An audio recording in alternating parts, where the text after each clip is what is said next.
काजे जादव जी का विचार बा? हम रौरा हाथ में आवे नहीं खे जाने हम बारूद हैं बारूद। हमें छूने की कोशिश करोगे तो जल जाओगे।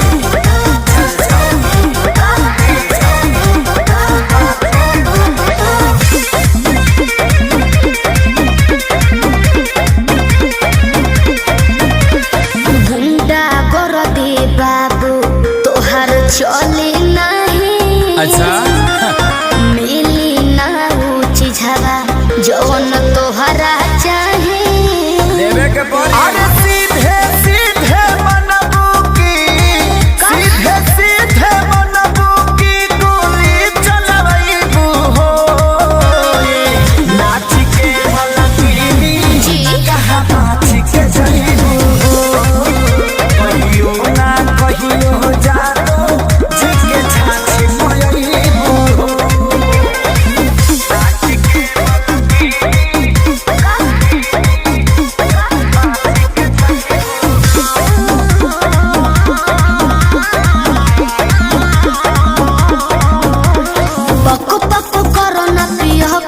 झहर जाई तो हर थोड़े देर में ठीक हो जाइबो। कोरोना पियह कर सब झहर जाई तो हर जाने हल्का मिलना यही रान के। अच्छा आज रात भना चाहे तो है बांध के।